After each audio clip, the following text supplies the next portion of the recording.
សួស្តីបងប្អូនមកទៀតហើយបងប្អូននេះគឺវគ្គទី2បងប្អូននេះគឺថាខាងនេះគឺថាដើមរាំងស្លឹកវិញដោយសារតែវាអត់មានជីវជាតិគ្រប់គ្រាន់ទៅដូងខាងនេះរាំងស្ដើងហើយរាំងវិញតិចបងប្អូនហើយចាប់ផ្ដើមលូតលាស់បែបប្រឹងប្រែងមែនទែនរាំងពិបាកបន្តិចបងប្អូននេះចាប់ផ្ដើមខ្សលចំណាប់បងប្អូនខ្សលមើលនេះ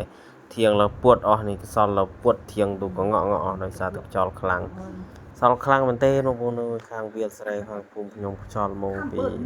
ទិសខាងត្បូងទៅឡូវរវិចលើធៀងដូងរមូររមិតអស់ហើយបងប្អូនអើយដោយសារតែភ្លេងខ្លាំងណានេះអានេះក៏ដើមនេះក៏ខាងនេះអស់ងឹបអស់ច្រើនដែរបងប្អូននោះសល់ប្រហែលដើមងឹបអស់ដោយសារទីលីករាល់ខែរាល់ឆ្នាំទៅក៏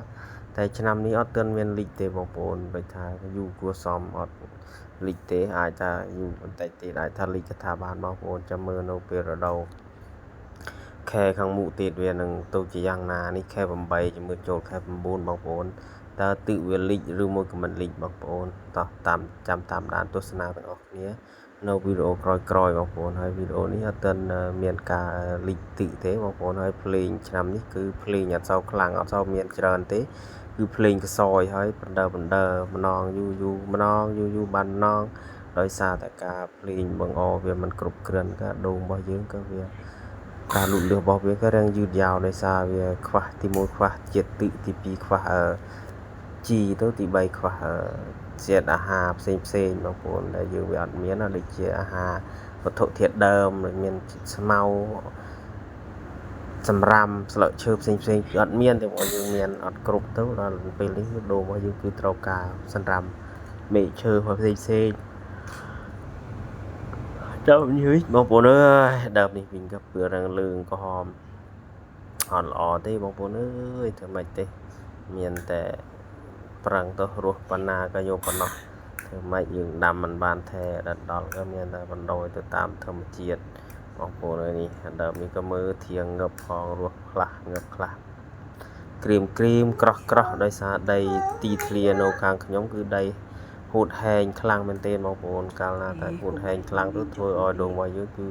លូតលាស់រាំងពិបាកបន្តិចបងប្អូនពិបាកមែនទែនហើយក៏ធ្វើម៉េចក៏ត្រូវតែស៊ូទៅត្រឹមតទៅទៀតខំប្រឹងធ្វើម៉េចស៊ូព្រោះការដំណាំដុះគឺមានការប្រើពេលវេលារយៈពេលវែងរយៈពេលយូរខែយូរឆ្នាំដែរត្រឹមបានបងប្អូននេះហើយជាការដាំដូងនៅដីស្រែគឺលំបាកមែនទែនលំបាកអីទេបងប្អូនលំបាកថែទី1គឺដីវាអត់មានជីជាតិទី2គឺដីអត់ហើយស្អិតខ្លាំងហើយអត់មានជាតិជីទេបងប្អូនខែវស្សាក៏ត្រូវការទឹកលិចចំនួនជួនលិចជាច្រើនដងច្រើនលើកច្រើនសារដូច្នេះដូងរបស់យើងគឺការលូតលាស់គឺតឹងមែនទេបងប្អូនហើយវីដេអូរបស់ខ្ញុំបានមានអីច្រើនទេបងប្អូនមានតែប៉ុណ្ណេះឯងអរគុណពុកម៉ែបងប្អូនសម្រាប់តាមដានទស្សនាវីដេអូរបស់ខ្ញុំមកតាំងពីដើមដល់ចប់កុំភ្លេចកด like កด subscribe អ្នកមួយដើម្បីទទួលបានវីដេអូថ្មីជាបន្តទៀតបាទអរគុណច្រើនបាយបាយ